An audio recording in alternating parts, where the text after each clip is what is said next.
ربنا آتنا في الدنيا حسنة وفي الآخرة حسنة وقنا عذاب النار. اللهم ربنا لا تزغ قلوبنا بعد إذ هديتنا وهب لنا من لدنك رحمة إنك أنت الوهاب.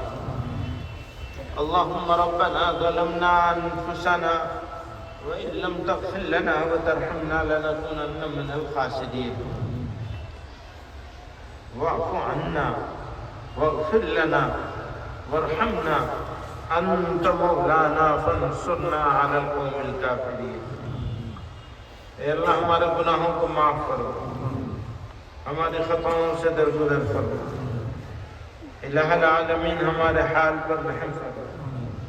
اے اللہ ہماری مصیبتوں کو دور فرما، بیماروں کو شفا عطا فرما، قرض داروں کے قرضوں کی ادائیگی کی سبیل فرما. اے اللہ مصیبت زدوں کی مصیبتوں کو دور فرما. الہ العالمین ہماری ذلتوں کو عزتوں میں تبدیل فرما. اے اللہ ہماری زندگیوں کو تبدیل کرنے کی کوشش کرنے کی توفیق عطا فرما. اے کریم آقا اپنی سچی محبت اور کامل ایمان عطا فرما. اے اللہ ہمیں نفرت کرنے کے بجائے محبت کرنے والا بنا دیجیے. اے اللہ نفرتوں کے بجائے ہمارے دلوں کو محبتوں سے بھر دیجیے. اے اللہ ہمارے آپس میں جو رشتوں کی ٹوٹ ہے، اے اللہ ان رشتوں کو ٹوٹنے سے بچا لیجیے. اے کریم آقا ہمارے حال پر رحم فرما دیجیے، ہماری مصیبتوں کو دور فرما دیجیے. اے اللہ مصیبتوں میں سب سے بڑی مصیبت ہے ہمارے آپس کے جھگڑے.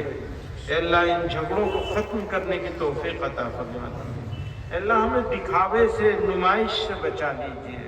اے اللہ اپنے محبوب صلی اللہ علیہ وسلم کی سنتوں پر چلنے والا بنا دیجیے. اے اللہ ہمارے اداروں کی حفاظت فرما لیجیے. اے اللہ ہم سے ایسے کام لے لیجیے جن سے آپ خوش ہوتے ہیں.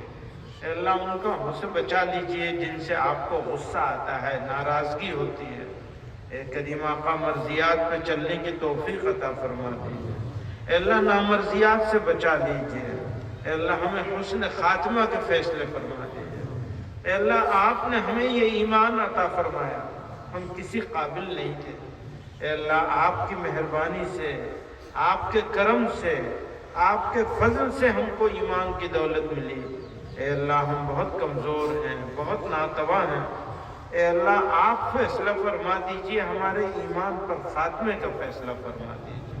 اے اللہ موت آئے تو تیرا نام لیتے ہوئے جائے. اے اللہ ہماری نسلوں کے ایمان کے فیصلے فرما دیجیے. اللہم احسن عاقبتنا فی الامور کلہا وأجرنا من خزي الدنيا وعذاب الآخرة.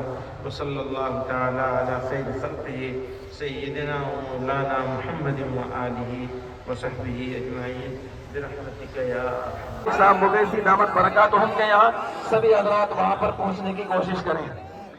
آرام و سکون کے ساتھ نکلتے رہیں، کھانا تناول کر لیں. اور ابھی انشاءاللہ کچھ دیر کے بعد ظہر کی نماز ہوگی مسجد میں. جو حضرات ابھی تک نماز نہ پڑھ سکے ہوں وہ نماز ادا کر کے جائیں. سرور بھائی ہیں گندراؤ سے، انہوں نے 1000 روپے رومال میں ڈال دیے گئے. ڈال دو، اسی میں ڈال دو، بولنے کی ضرورت نہیں ہے.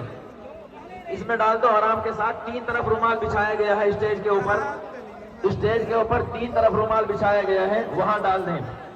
حضرت مولانا عاقل صاحب یہاں تشریف فرما ہے. جو لوگ مسافر کے لیے کوشش کر رہے ہیں وہ آرام اور سکون کے ساتھ مسافر کریں.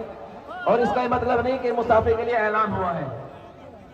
آپ حضرات جو رومال میں پیسے ڈالنے چاہتے ہیں ان کو آگے آنے دیجیے گا. آرام کے ساتھ نکلتے رہیں.